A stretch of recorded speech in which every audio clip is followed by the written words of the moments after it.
বৰ্তমানেও চূড়ান্ত হোৱা নাই অগপৰ প্ৰাৰ্থী তালিকা। বিজেপিৰ সৈতে এতিয়াও হোৱা নাই আনুষ্ঠানিক আলোচনা। জয়ৰ সম্ভাৱনা থকা সমষ্টিত প্ৰাৰ্থী দিব ইজিপিয়ে। পুনৰ অসমত এনডিএ চৰকাৰ হ'ব বুলি দাবী অতুল বৰাৰ। নিৰ্বাচনৰ দিন চমু চাপি আহিছে। পূৰ্বতে আমি অলপ সোনকালেই নিৰ্বাচন ঘোষণা কৰিব বুলি ভাবিছিলোঁ যদিও ইলেকশ্যন কমিশ্যন ইয়ালৈ আহি যোৱাৰ পাছত আমাৰ এটা ধাৰণা হৈছে যে ছেকেণ্ড উইকৰ শেষৰ ফালে হয়তো ঘোষণা হ'ব পাৰে। তো ঘোষণা হ'লে নিশ্চিতভাৱে আমি আৰু তাৰ পিছতো ২৪ দিন সময় পাম। সময় আমাৰ হাতত এতিয়াও যথেষ্ট আছে। আমিতো মিত্ৰতাৰ নিৰ্বাচনত অৱতীৰ্ণ হোৱাৰ কথাটো ইতিমধ্যে আমি উল্লেখ কৰিছোঁ আৰু আপোনালোক সকলোৱে জানে।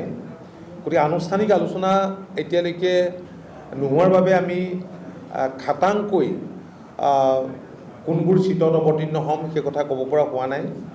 আমাৰ দলৰ সাংগঠনিক ভেটি য'ত ভাল হৈ আছে সেইবিলাকত আমি অলপ অগ্ৰাধিকাৰ দি ইতিমধ্যে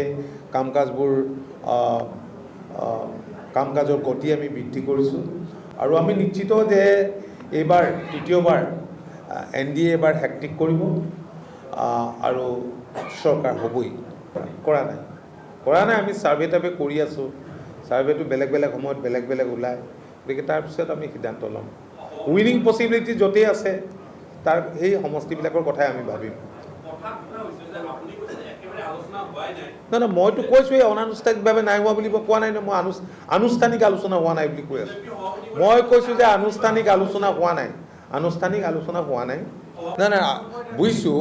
আমি বন্ধুত্বমূলক দুই এটা ৰাখি পেলাই আমি ৩১টা চিটত আমি উঠিছোঁ ২০১৬ত।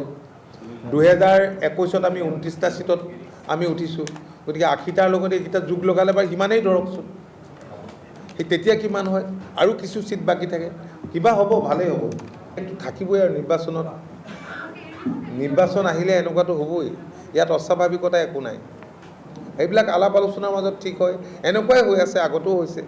কাৰণ ভাৰতীয় জনতা পাৰ্টীৰ অসম গণ পৰিষদৰ পুৰণা মিত্ৰ, তেওঁলোকৰ লগত আলোচনা কৰাৰ অভিজ্ঞতা। বৰ্তমানেও চূড়ান্ত হোৱা নাই অগপৰ প্ৰাৰ্থী তালিকা। বিজেপিৰ সৈতে এতিয়াও হোৱা নাই আনুষ্ঠানিক আলোচনা। জয়ৰ সম্ভাৱনা থকা সমষ্টিত প্ৰাৰ্থী দিব ইজিপিয়ে। পুনৰ অসমত এনডিএ চৰকাৰ হ'ব বুলি দাবী অতুল বৰাৰ। নিৰ্বাচনৰ দিন চমু চাপি আহিছে। পূৰ্বতে আমি অলপ সোনকালেই নিৰ্বাচন ঘোষণা কৰিব বুলি ভাবিছিলোঁ যদিও ইলেকশ্যন কমিশ্যন ইয়ালৈ আহি যোৱাৰ পাছত আমাৰ এটা ধাৰণা হৈছে যে ছেকেণ্ড উইকৰ শেষৰ ফালে হয়তো ঘোষণা হ'ব পাৰে। তো ঘোষণা হ'লে নিশ্চিতভাৱে আমি আৰু তাৰ পিছতো ২৪ দিন সময় পাম। সময় আমাৰ হাতত এতিয়াও যথেষ্ট আছে। আমিতো মিত্ৰতাৰ নিৰ্বাচনত অৱতীৰ্ণ হোৱাৰ কথাটো ইতিমধ্যে আমি উল্লেখ কৰিছোঁ আৰু আপোনালোক সকলোৱে জানে। গতিকে আনুষ্ঠানিক আলোচনা এতিয়ালৈকে নোহোৱাৰ বাবে আমি খাটাংকৈ কোনবোৰ চিটত অৱতীৰ্ণ হ'ম সেই কথা ক'ব পৰা হোৱা নাই। আমাৰ দলৰ সাংগঠনিক ভেটি য'ত ভাল হৈ আছে সেইবিলাকত আমি অলপ অগ্ৰাধিকাৰ দি ইতিমধ্যে কাম কাজৰ গতি আমি বৃদ্ধি কৰিছোঁ আৰু আমি নিশ্চিত যে এইবাৰ তৃতীয়বাৰ এনডিএ এবাৰ হেট্ৰিক কৰিব আৰু চৰকাৰ হ'বই। কৰা নাই আমি ছাৰ্ভে টাৰ্ভে কৰি আছোঁ। ছাৰ্ভেটো বেলেগ বেলেগ সময়ত বেলেগ বেলেগ ওলায়। গতিকে তাৰপিছত আমি সিদ্ধান্ত ল'ম। উইনিং পচিবিলিটি য'তেই আছে তাৰ সেই সমষ্টিবিলাকৰ কথাই আমি ভাবিম। নহয়, মইতো কৈছোঁৱেই অনানুষ্ঠানিকভাৱে নাই হোৱা বুলি কোৱা নাই। মই আনুষ্ঠানিক আলোচনা হোৱা নাই বুলি কৈ আছোঁ। মই কৈছোঁ যে আনুষ্ঠানিক আলোচনা হোৱা নাই।